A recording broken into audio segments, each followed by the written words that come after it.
Ciao ragazzi, benvenuti sul mio canale YouTube. Io sono Cassandra e sono la fondatrice del travel blog Viaggiando a Testa Alta. Potete trovare sul sito www.viaggiandoatestalta.it, su Facebook, Instagram e qui su YouTube con il nome del blog Viaggiando a Testa Alta e su Twitter con il mio nome e cognome Cassandra Testa. Oggi è il terzo giorno del blog tour 100 ore del Piceno. Oggi ci dobbiamo spostare da Ascoli Piceno, dove siamo adesso, al Sabatino Resort, a San Benedetto del Tronto, dove soggiorneremo in un altro agriturismo. Il programma della mattinata doveva essere una biciclettata da San Benedetto del Tronto a Grottamare, ma purtroppo sta diluviando, quindi hanno detto che hanno previsto un programma alternativo. Speriamo che sia altrettanto bello.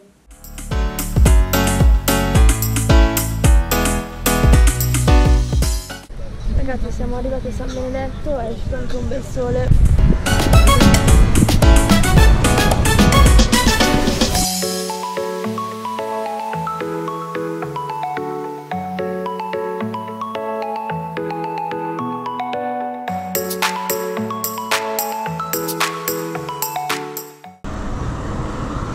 Per ora il tempo sta reggendo, chissà se riusciremo ad arrivare fino a Grottamare. In teoria dovremmo fermarci a prendere un gelato e vedere anche il porto. Speriamo in bene.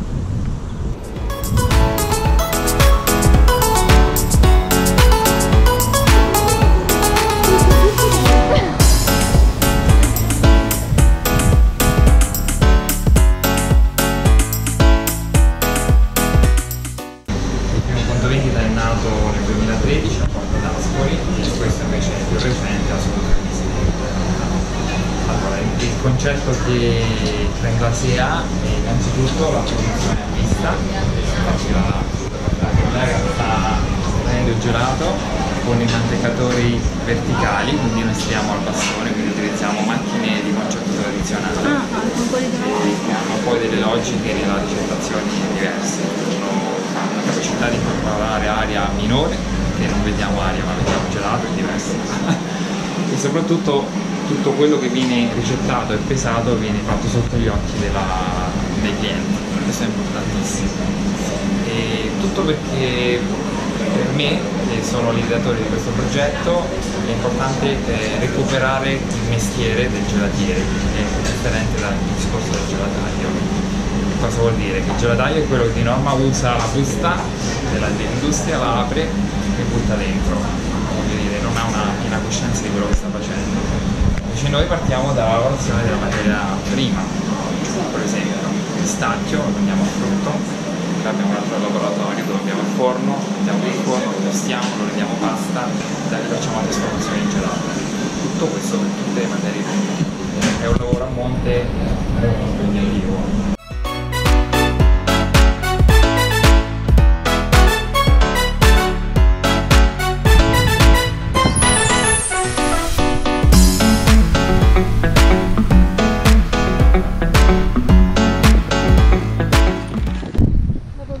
Un buonissimo gelato in una gelateria del centro, adesso siamo qui sul porto per fare un giro. Purtroppo il tempo non è dei migliori, quindi anche le foto purtroppo non stanno venendo molto bene. Dopo faremo un giro all'interno del mercato.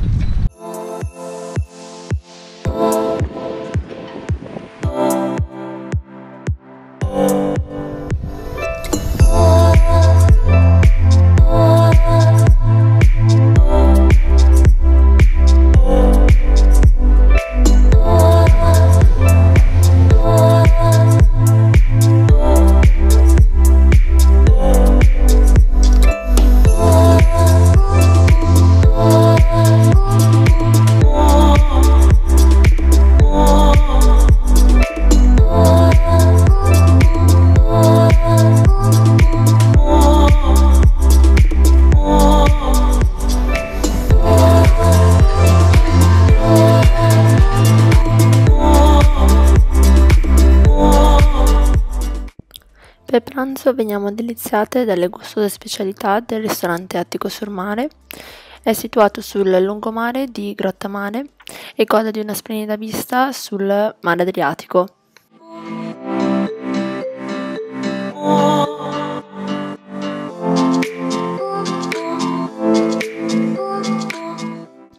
Il tempo non è stato dei migliori perché poco dopo che ci siamo messi a tavola è iniziato a venire giù il diluvio universale. ma alla fine del pranzo abbiamo avuto una splendida sorpresa dal proprietario Simone.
Siamo arrivati al secondo hotel a Montebrandone, si chiama Il Sapore della Luna ed è un fantastico agriturismo sulle colline del Piceno.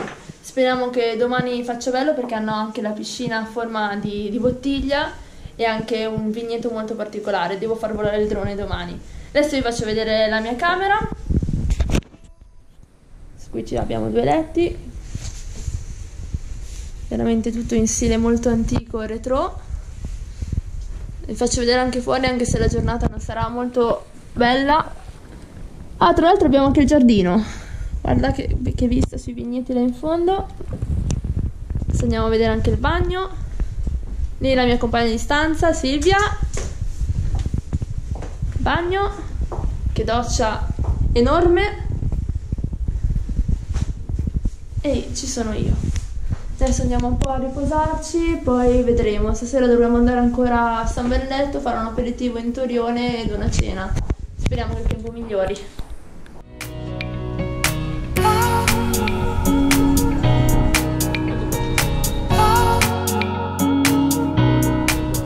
La famiglia Gualtieri era una famiglia della quale il vescovo si poteva fidare. È una torre costruita interamente in mattoni, 5 metri perfetti per ogni lato, 1,5 metri fra il muro esterno e quello interno.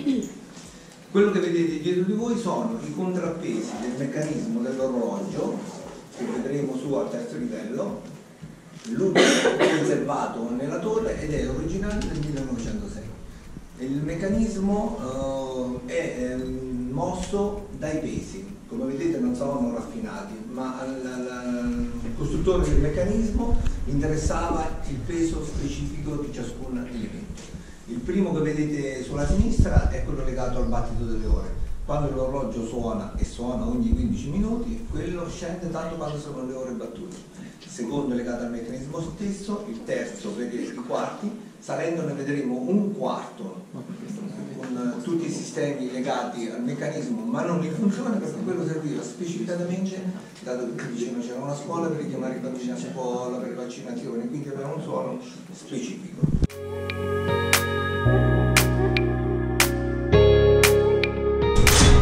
Adesso si sta preparando e quell'altra si posizionerà a un dente. Battendo le ore, queste scalano per tornare a zero così come stanno adesso. E quello succederà anche per i quarti. È un meccanismo particolare perché è cosiddetto a 4 treni, cioè ciascuna fila di ingranaggi ha una funzione specifica, un ingranaggio per le ore, un ingranaggio per i minuti, un ingranaggio per i quarti e, come vi dicevo prima, uno caratteristico per una battuta particolare a una certa ora ben definita. È un meccanismo di ottima qualità perché tutto quello che vedete è stato fatto a mano, ottone di prima qualità, quello che vedete giù in fondo è acciaio, anche quello fresato a mano di prima qualità. Ci prepariamo ora? Nel 1906 questo meccanismo è costato 2.513 lire, che era un'enormità per quei tempi.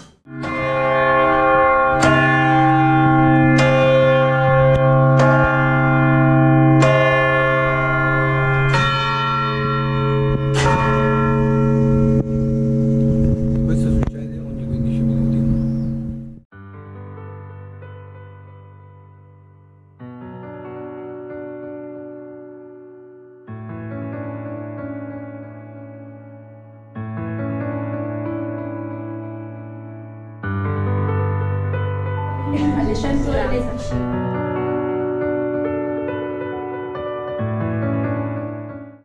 Per cena siamo ospiti della degusteria del Gigante, a pochi passi dalla Torre Guelfa, dove lo chef ci delizia con dei piatti della tradizione.